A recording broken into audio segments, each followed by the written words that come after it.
All right, everybody. The Seattle Seahawks are coming off a nice little victory in week 10 against the Commanders.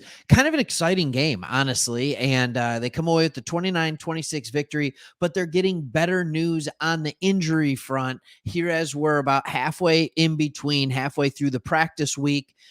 They get some good news. Before we get into that, let's go ahead and talk about what we do at this channel. My name's Craig. Me and Chris, we love talking about teams that the national media kind of overlooks. As you can see, we're Lions fans. We have another channel, Sports Talk Detroit, but we love talking football. We love talking Seahawks. So here is the news. I'm not going to make you wait for it forever.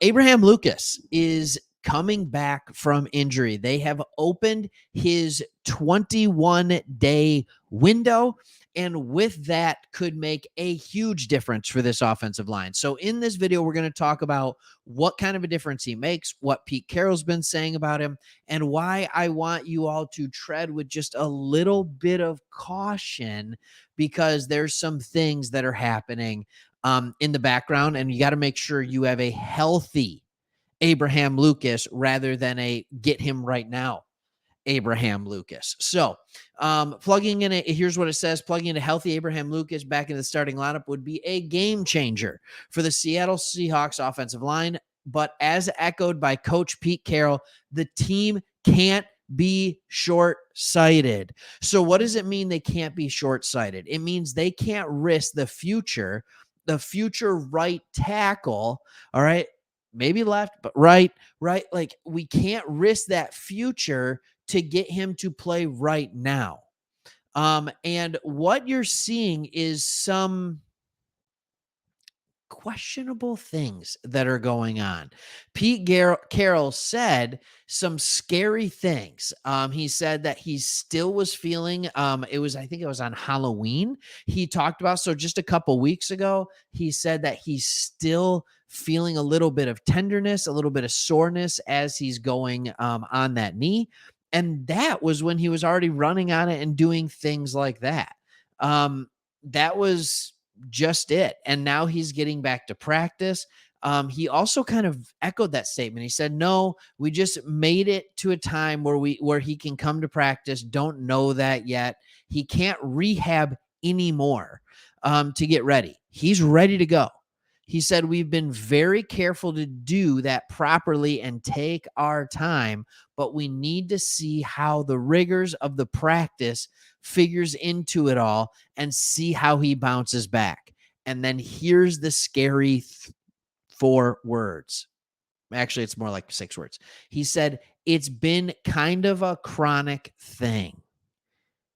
You have to make sure you've left it in the past. We'll see what happens. That doesn't sound like a coach who's super excited about it. So at first, I make the title for this video that the Seahawks get great news after this narrow victory. They're getting back a starting tackle. They don't have to throw out the old man Jason Peters, who played well, by the way, but they don't have to continue to throw him out there. Forsyth, who are just players who are not quite as good. But now it's like, okay, is he actually going to come back? Like, is he going to come back? He's dealing with recurring patella area soreness. But the fact that they've opened up his 21-day window makes you feel like they're confident that if he's going to be able to come back, now is the time. Now is the time. And he said it himself, Pete Carroll, he can't rehab this anymore. So either you start the 21-day window, he goes back and he's practicing and he can deal with the rigors of the NFL grind and his knee holds up and he plays, or he can't and you put him on IR to end the year. It's honestly that simple. And when you're talking about why is he so important to have, all right, Forsyth has filled in admirably for him, or at least good enough. He's 44th rated out of 80 tackles on PFF. Cross on your other side, Charles Cross, is sitting there at 41st, but I mean, dude's only 22 years old, right? Forsyth is not 22 years old. So I don't know if I said Dylan. It's obviously Stone Forsyth. I apologize if I actually said that wrong. Just talking about other offensive linemen here, right? But like he's filled in fairly admirably. But Abraham Lucas is the future, right? He's 25 years old. When you look back at some of his stats, the 2022 season, he had an overall grade of 69. That would have put him in a top 30 type tackle range, maybe even higher than that. He did just fine. Like he was tied for third in sacks allowed. Like I'm not saying he's this great player, but he adds stability to a lineup. And I think like there's been some things with the offense this year where you're like, okay, it's good. Okay, is it good? Like what's going on? I think just adding one more solid piece to this offensive line could really make this offense kind of go from, yup, they're doing well, to yes, they are fully moving, because they had just the explosion in the first or in the second game against the Lions. All right. They had an explosion in the third game against the Panthers. They did just fine with 24 points against the Giants. And then there were some struggles. After the bye week, they scored 13 against the Bengals. They beat the Cardinals 20-10. It was okay. They beat the Browns 24-20. I thought that was great, but not because of great offensive play.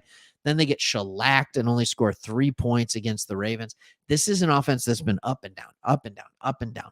And anytime you can add some stability from a talent standpoint, from a just cohesive standpoint on the offensive line, you're going to have better success.